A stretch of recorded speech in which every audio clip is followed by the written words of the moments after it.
Good morning, people. I haven't recorded a video in a long time, so I've been watching videos by Mother Trucker. If y'all get this video, send it to him. Tell him to reach out to me. Anybody that know me, give him my number. So I am gonna go over every trucking company that I have worked for, right? What I was told, what happened, and the experiences that I've had with every trucking company. Each video is going to be about one trucking company. That's it. I'm not going to talk about any other trucking company till I get to the next video. I am going to post all these videos. The last trucking company, the last part of the trucking companies that I'm going to get to are going to all be in Chicago. Mostly all of them. Not one trucking company in Chicago is different. It's not. Okay? So let's start where I first started. 21 years ago. It'll be 21 years November 4th of this year. I will be driving for 21 years. Okay? The first company I started with was j.b.hunt. I started with j.b.hunt in 2003.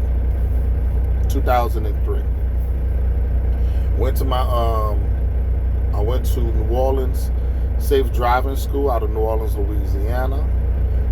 When I got over there, I passed. I did whatever I had to do. Great teachers over there. They're no longer in business. I got my hazardous material at the time, my passenger endorsement, tanker endorsement at the time as well, and just general knowledge and stuff. So, first company I went to, j.b.hunt. That was a company that hired me. I started with j.b.hunt in 2003. Right? I had some issues, some legal issues before j.b.hunt. I thought I took care of those issues with my license and everything. I think I didn't turn in a license plate or something like that. That was $157 back then. So paid for that. I then got my regular license, and then I went up to a Class D license, which is a chauffeur's license. I got that license because I started doing ice cream. Okay, and you needed a chauffeur's license for that. Sometime in 2002, I then applied at New Orleans Safe Driving School. I went through a program, got that license. My first license, they give you that. I went back to put hazardous material and tanker on my license, but I lost my license. I dropped it somewhere, so I had to get a duplicate license. So here, regular license, class D chauffeur's license, or Class C chauffeur's license. Then I got a Class A. I lost it, had to get a duplicate license. Then whoever found my license knew me facially and gave me my license back. So now I got 6 licenses. Even though this duplicate license, right? This duplicate license gets, they used to punch holes in it, so it no longer exists, right? I still got 4 licenses in order to get tanker license. Tanker hazmat on my license. Then in January, I come back and I put passenger endorsement on my license. So I got 6 licenses. Somewhere in October of 2003, come to find out my license is suspended for something that I've already thought I've taken care of. I went to the courts, took care of tickets and stuff like that. No, they're not taken care of. My license is suspended. I get put out the truck in Polk County,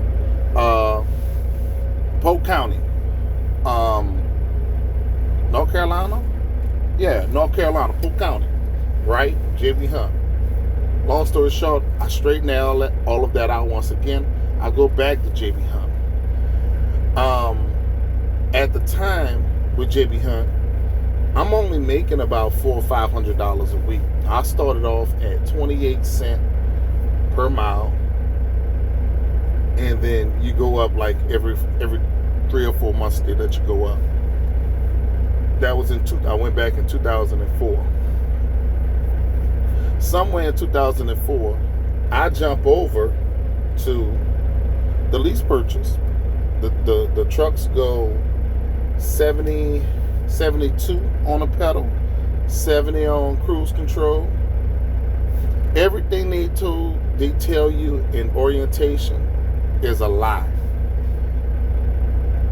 If I'm lying, ask other drivers that have gone through this orientation about 20 years ago.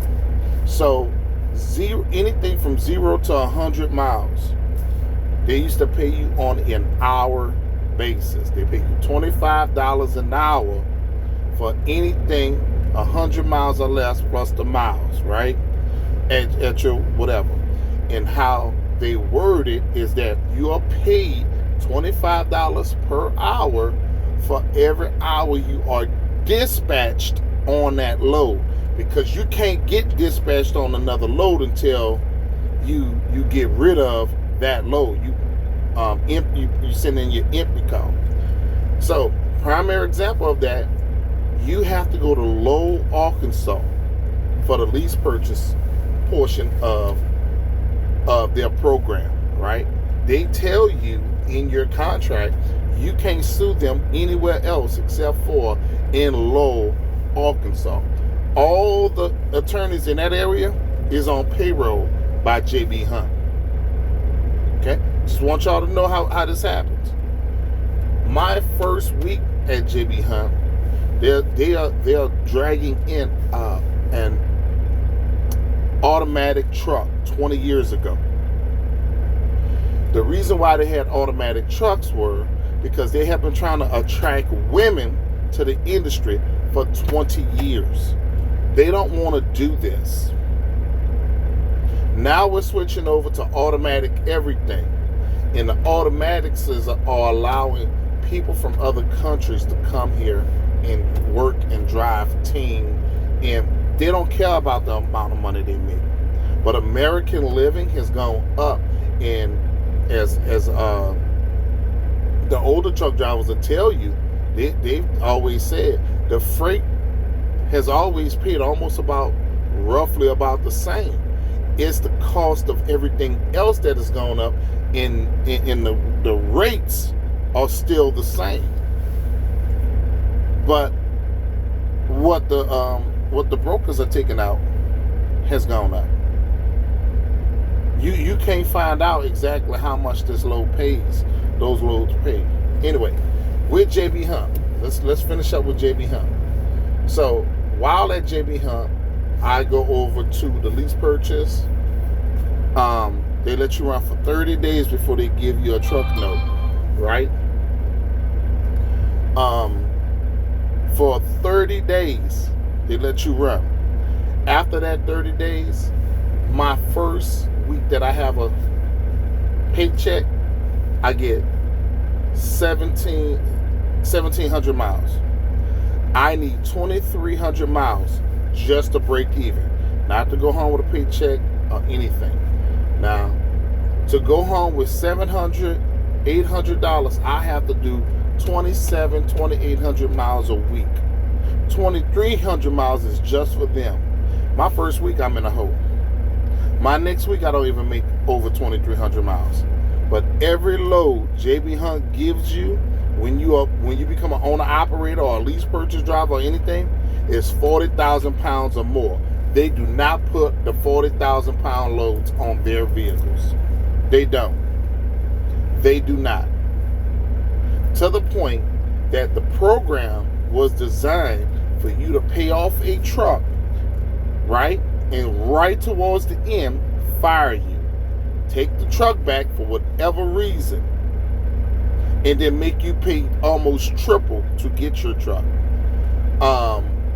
So 2004, that's when I'm back. The end of 2004, about August, is when I go into the LP side. Somebody I had a good week. I was keeping up with my numbers. I'm in Atlanta, and nobody but a white boy said this, okay? Because black people don't use these particular words. I am reported in Atlanta for smoking a joint in my truck, sitting in the yard of at Atlanta terminal. Somebody reported me smoking a joint. A joint. Was actually smoking a Black and Mild. So from January of 2005 to April of 2005, I got drug tested at least 3 times a week. 3 times a week. For a second, I thought they was trying to get the numbers up on drug testing, talking about it's a random. Why is it always a random every time I get close to a terminal? That's crazy, right? I've taken 3 like I said, no minimum of 2, to the point that I started, like, hey man, y'all need to hurry up. I need to go get my fix. And like, you're here for a drug test. Yeah, I know. I just took one 2 days ago. What you think you're gonna find? What are y'all looking for? Right? So that didn't work. So then all of a sudden, one day I'm heading up to Chicago. I get a phone call from safety. Safety the first question from safety was, "Hey, how's everything going? How's everybody doing?" I'm like, I felt kind of special. Hey, I'm stupid, right? I'm like, I really appreciate y'all calling and checking up on me. I feel pretty good. Everybody doing good. My family good. Everybody good. Thank you, right? Then they say, how's the people in the other car? And I'm quite, what do you mean people in the other car? What are you talking about? Oh, we just got a phone call that you've been involved in an accident.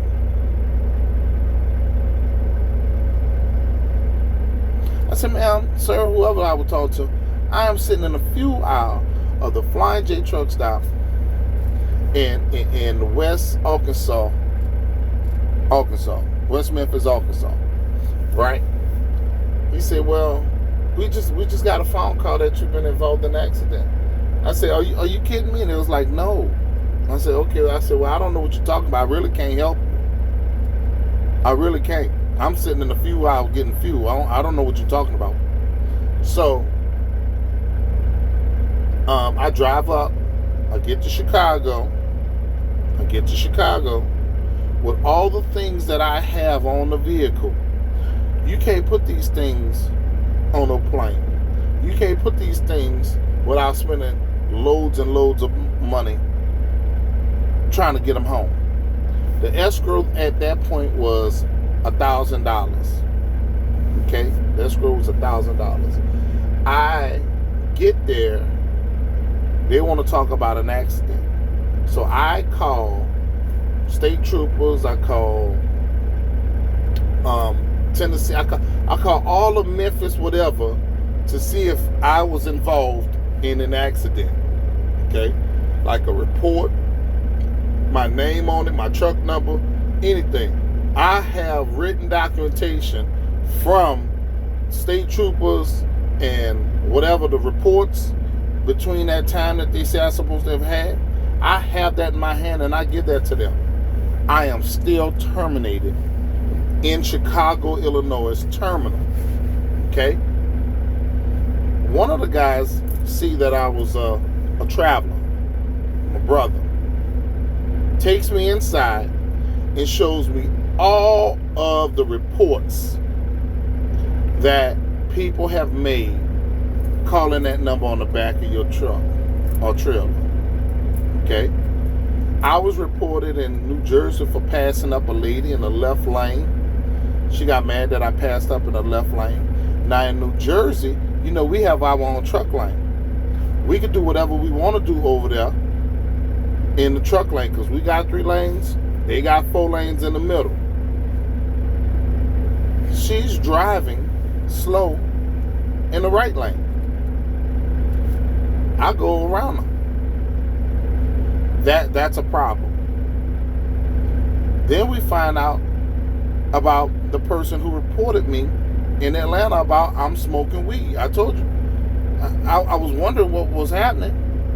That's what had happened. Somebody said I was smoking a joint in Atlanta with the red light on in Atlanta yard. I don't find this out till they terminate me in Chicago, right? Then I'm like, okay, so none of this stuff ever happened. So what do? They don't care. They do not care. They terminated me right then and there. j.b.hunt is the only company that I have not been abandoned by. Okay, I will give them that. They did get me home. They paid for my stuff to be on the bus to go home, and so on and so forth. From there, remember the $1,000 that I had in escrow? They sent me $99 of that. They kept the rest. I was halfway done of paying for my truck. Now, I had 2 friends over there at j.b.hunt doing the same thing that I did. One of the guys' name was Benjamin. He only had like 2 more payments for his truck. Okay? He brought his truck to an outside shop to get some work done on it. And this the first guy I knew that had sound in his truck. You understand? Bass, speakers everywhere. Why, when this guy went to go pick up his truck, all the speakers and stuff was gone? Everything. They weren't ripped out. They were taken out gingerly. That means somebody had time to take them out. So then the shop tried to say, well, they're not responsible, even though it's on a locked gate. It's behind a locked gate, right? Come to find out, one of those whatchamacallits had stole his stuff. They found it in his car. He called the police. Before the police can get there, they had already called j.b.hunt to say that he was creating an issue, right? He was creating an issue. Now this happened within about 2 or 3 days. When the police finally got the video camera and found out that it was one of them that took his stuff out. In that time, that's when they called j.b.hunt, had his truck towed from their shop to the closest j.b.hunt. Now instead of having maybe about $1,400 to pay, he had to pay $5,000. He only had $1,400 because our truck notes was like no more than about $700. Mine was like $350 a week because I had an older truck. He had like a $700 note. They charged him everything he had in his escrow, which was his maintenance fund, in order to get his truck plus money. He had to borrow money. After that, he went over to NFI. He went over to NFI with his truck. So when these trucking companies say that the driver did something, that's just their way of stealing money under the guise of doing business. Mother trucker, don't believe nothing these trucking companies say, unless they can show you evidence, unless they can give you proof. They can show you where the guy say he put in his 2 weeks notice. They can show you where, I'm not advertising for these people, okay?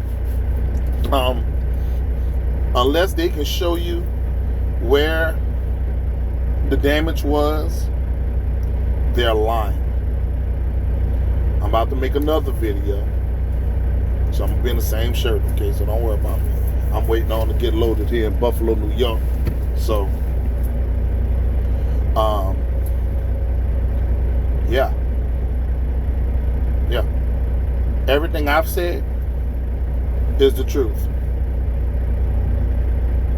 Everything I just said is exactly what happened.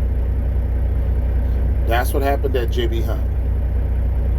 And a lot of people over the years have said the exact same thing about j.b.hunt. The LP program is not designed for you to walk away with your truck, especially with American companies. They will beat your truck into the ground before they let you walk away with a decent truck. I had kept the little book. Y'all know these little books in the truck stops, little pamphlets, and it had all the months in it. A little book like that, right? And it had where you picking up, where you dropping off your load, this date, month, year, right? It's a pamphlet, right? A little truck book, yeah. I kept one of them when I first started, right? I had to calculate the miles. I had to figure out the miles because I was so far in the hole most of the time with j.b.hunt, and I didn't go home. And trucking companies are quick to say, well, you take too much time off. When you ain't making no money or you're in the hole, they'll never say it's them. They will never take the fall for you not making it. They will dispatch you with as little miles, and then when you ask them about the miles, they'll tell you, and that's great. That's a decent amount of miles right there. I'm not no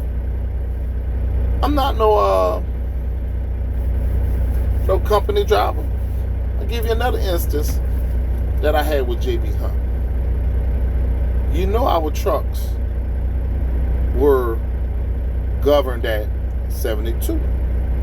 We couldn't go no faster. You had to have an extremely heavy load and be going downhill. Okay? Coming up 57, Illinois, in my truck, I have a Frito-Lay load. These newer trucks, the ones that like the Transformer truck, the GMC, it's like a semi truck, but it's a pickup truck at the same time, right? But it looked like the front of a semi truck, you know, that truck. Okay, so one of those trucks with a trailer with the Coca-Cola symbol on the back. So I'm thinking it's like a race car type thing going on, you know, like one of them dirt track race cars. Come flying past me. I see the police turn around. He turned back around. He come get me. I just pull over. Find out what he wants to talk about. He tells me, now we going uphill. We going up this little climb too. He tells me, can you tell me why you was going 75? I told the police, oh, get the fuck off my truck. He said, get off my truck, man. Just step off my truck. And so he wrote me a ticket. He did. He wrote me a ticket. I put under threat, duress, and coercion on that bad boy. I got up to Chicago. I had my truck put on a dyno. It clearly showed that I can only go 72 miles an hour, and my average speed was 68 miles an hour. 68 miles an hour was my sweet spot for my vehicle, so that I could get 7.5 to 8 miles to a gallon. It was a Century class with the buttons going across. What this is, a dash right here with all the little buttons side by side. I had that particular, man. Oh man, that was a nice truck I had.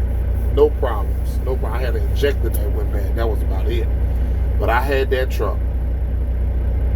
My average speed in that truck was 68 miles an hour. Right? So that means I was either doing 69 to 70 miles an hour.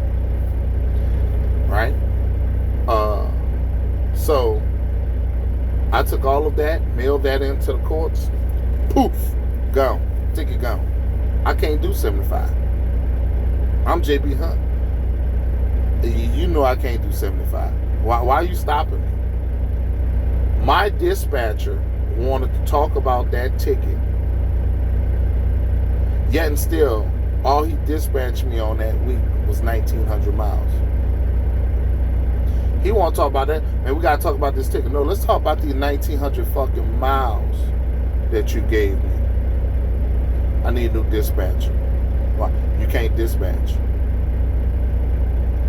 They're quick to want to talk to you about issues that